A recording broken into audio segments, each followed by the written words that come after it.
Bismillahirrahmanirrahim. Assalamualaikum warahmatullahi wabarakatuh. Alhamdulillahirabbil alamin. Alhamdulillahilladzi arsala rasulahu bil huda wa dinil haqq liyuzhirahu 'ala dini kullih. Segala pujiannya kepada Allah, dan mari kita bersolat kepada baginda Rasulullah Muhammad sallallahu alaihi wasallam. Teman-teman, di Al-Baqarah 185 ya. Kita tahu di bulan Ramadan adalah syahrul Ramadan alladzi unzila fihil Qur'an. Bulan Ramadan ini adalah bulan diturunkannya Al-Qur'an. Masya Allah. Kenapa jadi spesial? Karena apapun yang berkaitan dengan Al-Qur'an, dia jadi mulia.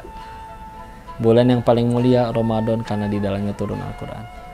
Nabi yang paling mulia, Rasul paling mulia, Rasulullah Muhammad SAW, karena kepadanya turun Al-Qur'an. Malaikat yang paling tinggi jadi pemimpin dari semua malaikat, paling mulia malaikat Jibril karena jadi perantara turunnya Al-Quran. Makkah dan Madinah jadi dua kota paling mulia karena Al-Quran turun di situ. Masya Allah. Dan apapun yang sudah berkaitan dengan Al-Quran terangkat derajatnya. Sebuah kitab yang 14 abad yang lalu sampai sekarang nggak pernah ada jilid 2-nya, tapi orang nggak pernah bosan-bosan baca. Kita baca komik, satu jilid yang sama diulang-ulang, bosen demi Allah. Harus ada jilid 2-nya. Al-Quran enggak. Ada yang pengen ngubah? Nggak akan ada yang bisa, karena ada yang hafal, Allah jaga. Sehingga 14 abad nggak pernah berubah. Tapi satu Al-Quran ini sanggup untuk mengubah ribuan atau miliaran hidup orang lain. Manusia, Masya Allah. Dan keutamaan Al-Quran ini Masya Allah ya, kita mesti mikirin lagi, ingat lagi bagaimana dulu Rasulullah itu diturunkan di Jazirah Arab itu seperti apa. Jangan bayangin sebagaimana Arab zaman sekarang yang orangnya udah pada soleh, banyak syekh, banyak ulama di sana. Zaman dulu, meskipun di situ masih ada Ka'bah, tapi di sekelilingnya ada tidak kurang dari 360 patung berhala. Orangnya gampang marah, senggol bacok, gampang tersinggung dikit, perang antar suku, antar kabilah.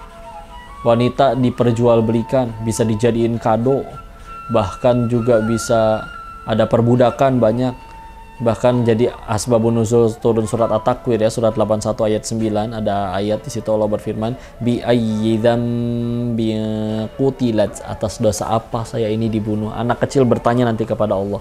Penjelasan dari tafsir Al-Azharnya Buya Hamka, beliau mengutip penjelasan dari Ibnu Abbas sepupu Nabi radhiyallahu anhu terkait memang zaman dulu itu, di zaman itu kalau ada wanita ngelahirin itu sama suaminya bisa disuruh ngelahirin di depan rumah, di kebun yang udah ada tanah yang udah digali, yang kalau keluarnya bayi perempuan langsung nyemplung ke tanah itu lalu langsung dikubur hidup-hidup. Sengaco itu, sebiadab itu. Tiba-tiba di tempat seperti itu yang orang-orangnya kayak gitu, Rasulullah Muhammad SAW dapat perintah ngajarin tauhid ke satu dunia. Dan pertama kali ngasih tahu beliau dirinya adalah Rasul, yang percaya cuma 4 orang. Istrinya, sahabatnya yang 2 tahun lebih muda, sama anak kecil 2 orang. Maka pakai apa ini ngajarinnya? Ternyata Allah turunkan Al-Quran. Apa yang terjadi setelah 23 tahun masa kenabian? Apalagi waktu itu mulanya juga Rasulullah udah nggak dari kondisi muda loh, dari umur 40 tahun. Tapi setelah 23 tahun, lihat ya, satu jazirah Arab udah muslim semua. Dan kalau saya bilangnya jazirah Arab itu bukan cuma 7 negara ya. Bukan cuma Mekah Madinah, sekarang 7 negara. Arab Saudi, Yaman, Oman, Qatar, Uni Emirat Arab, Bahrain, Kuwait, 7 negara. Daerah seluas itu sudah muslim semua. Negeri lain terbuka jadi negeri muslim, minta ahli apapun ke Madinah, Madinah punya. Nggak cuma ahli Quran, ahli perairan, ahli pertanian, ahli apapun mereka punya. Jumlah sahabat, Insya Allah ya.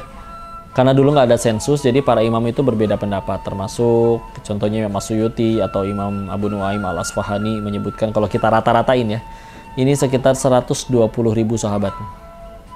Yang ada kitab Ar-Rasul Al-Mu'alim bercerita tentang Rasul sebagai seorang pendidik. Ini sampai musonifnya menobatkan di situ, kalau Rasulullah itu nggak punya mukjizat lain, bahkan kalau Al-Quran nggak turun ke beliau, dan kelebihan beliau misalkan hanya menghasilkan tadi 120.000 sahabat, itu tetap sanggup menobatkan beliau sebagai Rasul yang terbaik.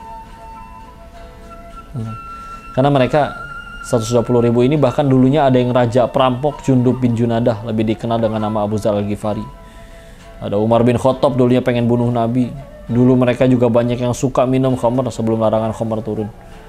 Tapi ketika akhirnya masuk Islam, Masya Allah, jadi orang hebat semua. Mereka bukan jenis orang yang nanti ada satu sahabat terpengaruh negeri yang lain, tapi satu sahabat bisa mempengaruhi negeri yang lain jadi negeri yang baik. Selepas Rasul wafat, yang diajarkan yaitu Al-Quran itu, Masya Allah, bisa membuat mereka menguasai 2/3 dunia. Pakai apa? Al-Quran. Loncat deh yuk. Kalau misalkan itu kan Nabi, sahabat, loncat 6 abad setelahnya. Pemuda hebat Salahuddin Al-Ayyubi, penakluk Baitul Maqdis. Ketika ditanya kenapa hebat, ikutin Al-Quran. Kurang jauh, 9 abad setelah Nabi wafat, Muhammad Al-Fatih, umur 22 udah jadi sultan, umur 15 udah jadi wali kota. Ditanya kenapa hebat, ikutin Al-Quran. Masya Allah teman-teman, ada berkah di dalamnya, ada kebaikan di dalamnya, sanggup membuat orang jadi hebat, Masya Allah. Saya ingin ya, izin ya, kalau kita ngelihat para sahabat-sahabat Nabi yang dari golongan sepuh, punten. Paling cuman kehitung sedikit, paling cuman Abu Sufyan yang terkenal. Sisanya Abu Jahal, Walid bin Mughirah, punten, mati kafir. Tapi coba lihat anak-anak yang dulunya juga sama-sama tidak beriman kepada Allah dan Rasulnya, mati kafir. Tapi anak-anaknya lihat, anaknya Abu Jahal, Ikrimah, sahabat Nabi radhiyallahu anhu. Anaknya Walid bin Mughirah, Khalid bin Walid, pedangnya Allah. Satu-satunya manusia yang nyaris ngalahin Nabi perang itu cuma Khalid di perang Uhud. Setelah masuk Islam, jadi pedangnya Allah. Pakai apa mereka? Pakai Al-Quran. Masya Allah, ini hebatnya ya. Mungkin kitanya aja yang belum pengen ngikutin Al-Quran ya untuk jadi hebat. Yuk, bismillah. Dan ini bulan diturunkan Al-Quran, dekat-dekat sama Al-Quran. Setiap hurufnya jadi pahala. Satu pahala, satu hurufnya dibalas dengan 10 kebaikan. Maka melimpah banget terus, bismillah. Dekat-dekat dengan Al-Quran, tambah suci, tambah baik, tambah Allah jadikan mulia, Allah angkat tinggi derajatnya, Masya Allah. Dari situ jangan disia-siakan. Semoga di bulan Ramadan ini kita bisa tambah dekat dengan Al-Quran dan tambah mulia dengan Al-Quran.